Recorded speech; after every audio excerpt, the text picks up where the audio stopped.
നമ്മൾ കാരണം മറ്റുള്ളവരുടെ കണ്ണീര് വീഴരുത്. നമ്മൾ കാരണം നമുക്ക് വേണ്ടി ജോലി ചെയ്ത ഒരാൾക്ക് വേതനം കിട്ടാതെ അവൻ്റെ വിയർപ്പ് മണ്ണിൽ വീഴരുത്.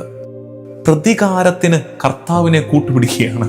നമ്മളെ ദ്രോഹിക്കുന്ന ഒരാളെ നമ്മുടെ മുമ്പിൽ കിട്ടുമ്പോൾ ദൈവമാണ് നമ്മുടെ മുമ്പിൽ ഏൽപ്പിച്ചതെന്ന് ഒരിക്കലും വിചാരിക്കരുത്. വെറുപ്പിനെ ന്യായീകരിക്കാൻ, നമ്മുടെ ഉള്ളിലെ വെറുപ്പിനെ ന്യായീകരിക്കാൻ തിരുവചനത്തെ ഉപയോഗിക്കരുത്, വിശ്വാസത്തെ ഉപയോഗിക്കരുത്. അങ്ങനെ ഉപയോഗിച്ചു തുടങ്ങിയാൽ വിശ്വാസ ജീവിതം കറപ്റ്റഡ് ആകും. മതം തന്നെ കറപ്റ്റഡായിട്ട് മാറും. ചില കാര്യങ്ങൾ ദൈവത്തിൻ്റെ നീതിക്ക് വിട്ടുകൊടുക്കുക.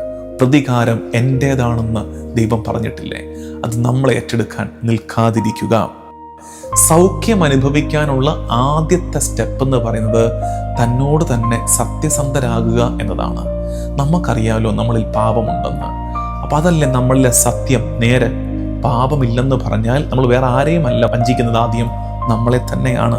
അത് ആത്മവഞ്ചനയാകും. നമ്മൾ പാടി പ്രാർത്ഥിക്കുന്നില്ലേ, പാപമേതുമേ എന്നിലില്ലെന്ന് ചൊല്ലും വിഡ്ഢി ഞാനാകില്ല. ആത്മവഞ്ചന ചെയ്യരുത്. ചുറ്റുമുള്ള സഹജീവികളെയൊക്കെ നോക്കണേ.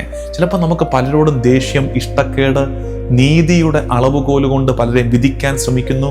അപ്പോൾ ഓർക്കണം, കർത്താവ് കരുണ കാണിക്കുന്നവരെ വിധിക്കാൻ ഞാൻ ആര്? നിങ്ങൾ ഓർക്കണം. അപ്പോൾ കരുണയെ തെറ്റിദ്ധരിക്കരുത്. കർത്താവിൻ്റെ കരുണ എന്ന് വെച്ചാൽ നിനക്ക് പാപം ചെയ്യാൻ അനുവാദം തരികയല്ല, മറിച്ച് മാനസാന്തരത്തിന് ക്ഷണം തരികയാണ്. കരുണ പാപം ചെയ്യാനുള്ള അനുവാദമല്ല, തിരിച്ചു വരാനുള്ള ക്ഷണമാണ്. കർത്താവ് കുറ്റം വിധിക്കുന്നത് പാപിയല്ല, പാപത്തെയാണ്. അപ്പോൾ നീ പാപാവസ്ഥയിലാണെങ്കിലും നിന്നെ കർത്താവ് സ്നേഹിക്കുന്നുണ്ടെന്ന് തിരിച്ചറിയണം. കർത്താവിൻ്റെ കരുണയ്ക്ക് പാത്രമാകാൻ ഒരുങ്ങണം. പാപം പടിവാതിൽക്കൽ നിൽക്കുന്നു. അതാദ്യം ചിന്തയായി മാറും, ഹൃദയത്തെ കീഴടക്കും, അത് പ്രവൃത്തിയായി മാറും. പ്രകാശത്തിൽ നടക്കുക.